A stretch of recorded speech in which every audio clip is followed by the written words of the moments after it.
We're going deep today, folks. Really deep. Diving right in. We're looking at something that's honestly pretty disturbing. This is a story about how a real place, a community, gets twisted up in these totally unfounded online narratives. And the damage that it does, real damage. Yeah, real damage to real people. Yeah. We're talking about the Sherman Skelton Church in Ontario, Canada. You might have heard about this. And the way it got tied up with this whole QAnon conspiracy thing. Right. This church has been hit with these awful allegations, like child exploitation, abuse, all this stuff. But, and I want to be super clear about this from the get-go, these allegations are completely fabricated. There's no evidence. It's pure fiction. And it's caused a lot of pain, a lot of fear. For the church, the people who go there, the whole community. Exactly.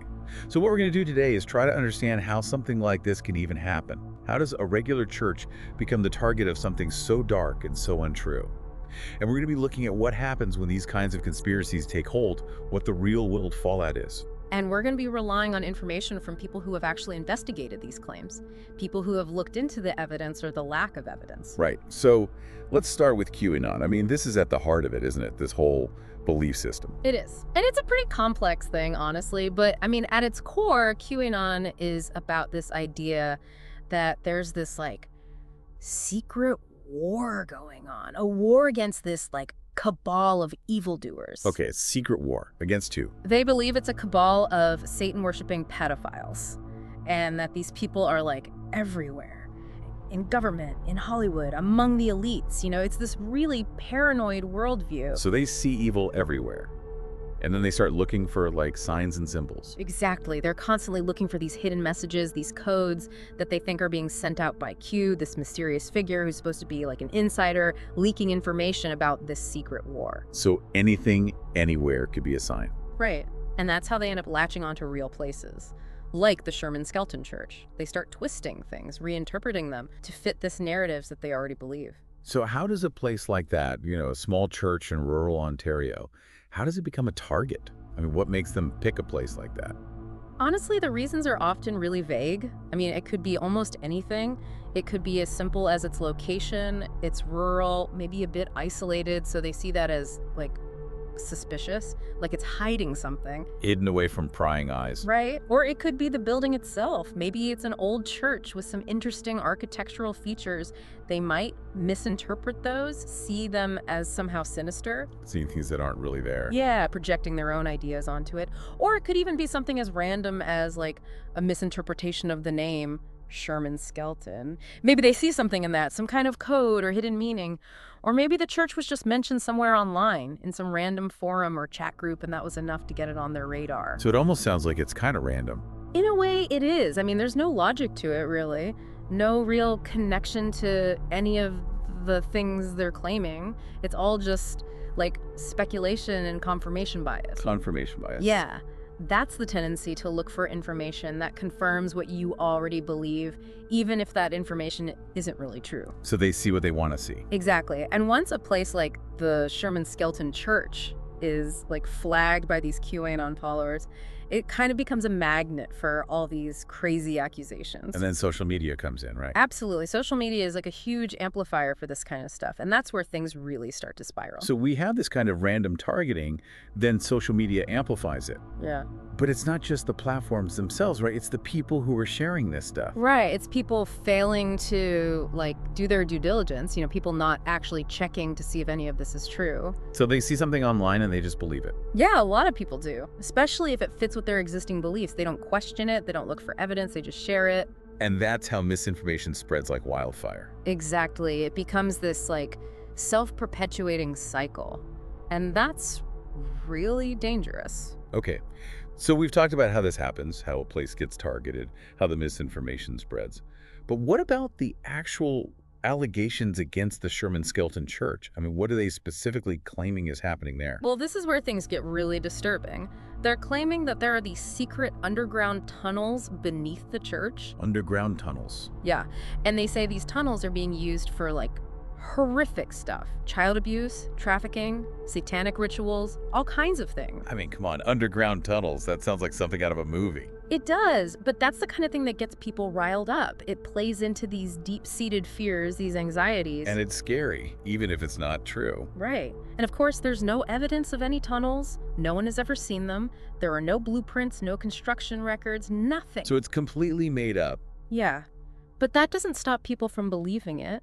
And then they start connecting it to this broader QAnon narrative, this idea of this, like, global cabal of evildoers. So they're saying the church is part of this cabal. Right. They're saying it's a local hub for their activities. Yeah. And they'll point to, like, random things as evidence. Maybe there's a basement in the church or a particular symbol on the building. They'll twist that, interpret it in a way that fits their narrative. It's like they're seeing what they want to see. Exactly. And the problem is, once people get caught up in this kind of thinking, it's really hard to get them to see reason. So what's the impact of all this? I mean, it can't just be online chatter. This has to have real-world consequences. Oh, it absolutely does. I mean, imagine you're a member of this church, you go there every week, you know the people there, you know that none of this is true. It's your community. Right. And then suddenly you're being accused of these horrific things, you're being harassed online, maybe even threatened. That's terrifying. It is. And it's not just individuals who are affected. The whole community suffers. People start looking at each other with suspicion. Relationships break down. Trust is eroded. It divides people. It does. And then there's the damage to the church itself. There have been cases where churches have been vandalized because of these kinds of accusations. So it can turn violent.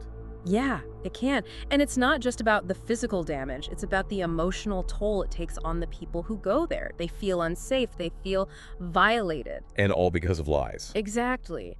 And the really sad thing is, this whole focus on these fake accusations can actually distract from real cases of abuse. How so? Well, when people are so focused on these conspiracy theories, they might not be paying attention to the real signs of abuse happening in their own communities.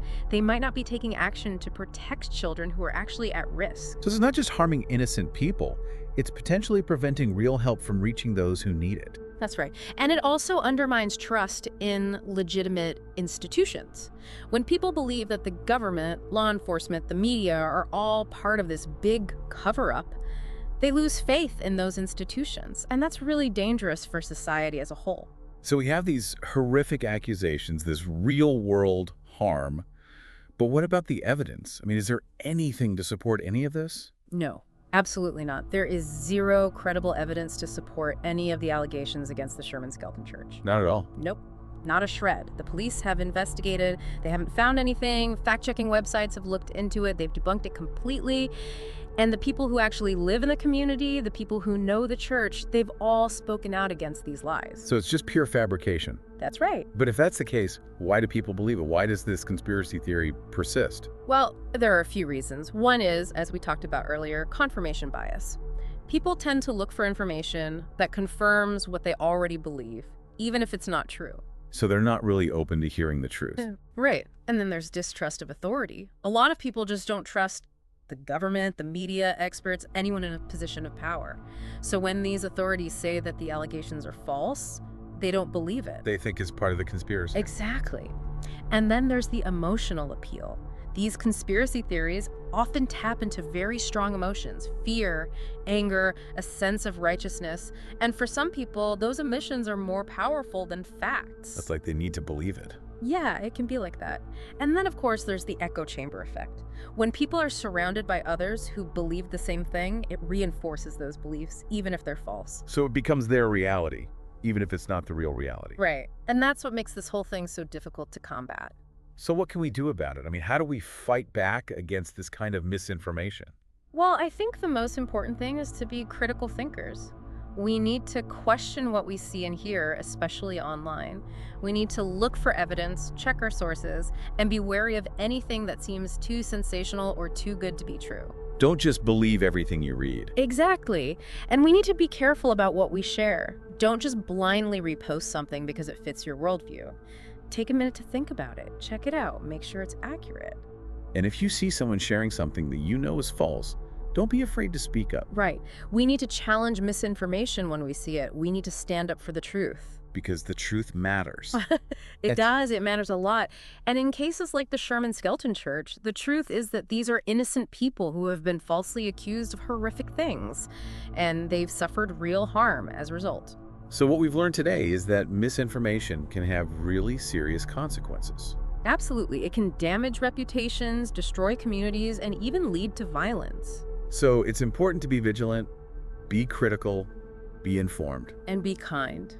Remember that there are real people behind these stories. So I want to leave you, the listener, with a question to think about. What can you do to make sure you're not contributing to the spread of misinformation?